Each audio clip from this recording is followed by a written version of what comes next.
and it's a pleasure to see so many of you here. By way of introduction, my name is Richard Wedster. I'm part of a team of two at the London Stock Exchange, whose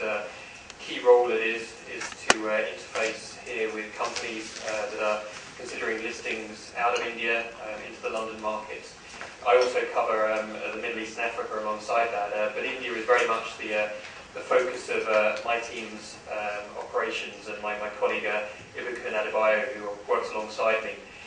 We're very frequent visitors to India. We're here every month, it seems, at the moment, and I think despite the market conditions we find ourselves in, I think we had a very good exposition there of the new paradigm of volatility. Despite the volatile markets, I think this is a superb time to be gathered here to talk about the capital raising opportunities available for Indian companies internationally and in London specifically, because if the recent past is a guide, and I think it's the companies that we saw that were engaged with getting themselves ready, with finding out more about listing on AIM during 2007, 2008, that were very much at the front of the queue when the IPO window reopened again. And I think we do see very strong financing possibilities for Indian companies in London. So a lot to get through today, and a lot to hear from some very experienced speakers. I'm going to focus my remarks on just giving you a broader profile introduction of the London markets, why they are important and a very useful tool for Indian companies to raise capital, and then to talk into a little more detail on AIM, why it is structured in the way it is, why it is a uniquely placed market for Indian companies to raise capital, and really just to talk about the key attributes that will be expanded on in a lot more detail by the experts you have following me. So, why London? Why should Indian companies sitting here in Mumbai? We're located in the financial epicenter of India. There are very sophisticated markets, investors, professionals here in India, unique amongst a lot of other growth companies, growth markets. Why do Indian companies look overseas? Why do Indian companies find it advantageous to them and their growth to look at a market such as London? Well, firstly, I think London offers many different things that are in many ways different and also complementary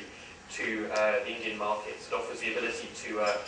raise capital, quite obviously, quite clearly. It offers the ability to raise a different form of capital, to access institutional investors that might be having a longer-term investment horizon, the more retail-focused investor base here in India, or the shorter-term FII investor base that's accessing here in India. Clearly, it's also an important profile-raising mechanism for companies. I never fail to be amazed by the international aspirations of most Indian promoters. The drive, the determination to create multinational businesses that we see evident across the size spectrum of Indian businesses is very, very clear, and very much a stepping stone that London can provide can also help not just give Indian companies the capital they need to fulfill those international aspirations, but can also give them the profile they need in order to gain credibility amongst potential customers and also investors. And clearly, our markets are also very much a peer group benchmarking tool, and they're also a tool for liquidity for companies able to access a very active secondary market across our markets. So more about London, and I think this is just picking up on the points earlier about quite how international the London financial centre and the London Stock Exchange at the heart of that financial centre has become.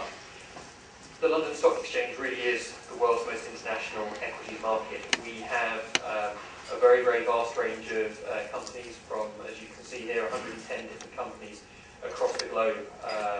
with a number of absolutely key clusters on our market, of which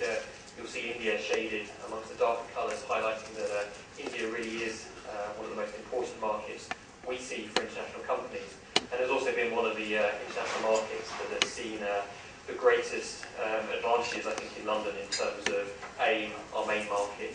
GDRs and equities, of companies coming to access the liquidity and capital that you can get in London. Also, our markets have been very active in terms of IPOs, which I think again is a feature of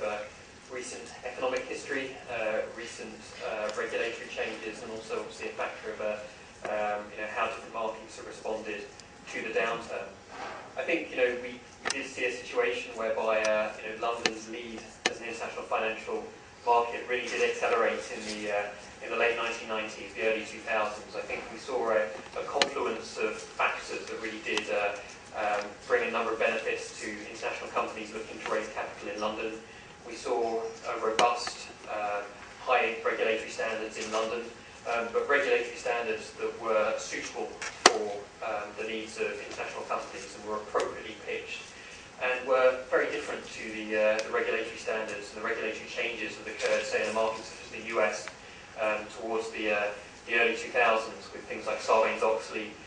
being very much a knee-jerk reaction to some regulatory scandals that occurred in that market, and really changing the dynamic between costs on companies and protection for investors, and changing those, I think, in an unbalanced way, which meant that accessing the US capital markets for a lot of Indian and a lot of international companies became, in many cases, prohibitively expensive. We saw London being very much the preferred leading financial centre in terms of international IPOs throughout the late 2005, 2008, and then clearly we had almost the heart attack moment of international capital markets, whereby we saw obviously a significant market crisis, and that clearly had an impact with the associated volatility on IPOs. The last two charts do expand in some greater detail what we've seen over the last 2 years, but I think the one thing that I'd like to draw from that, 2 points actually, that firstly, London remained open for IPOs, and also London remained amongst the most active financial centres internationally for IPOs during that period. Very much our markets, although diminished in activity, were very much open for business for companies with the right equity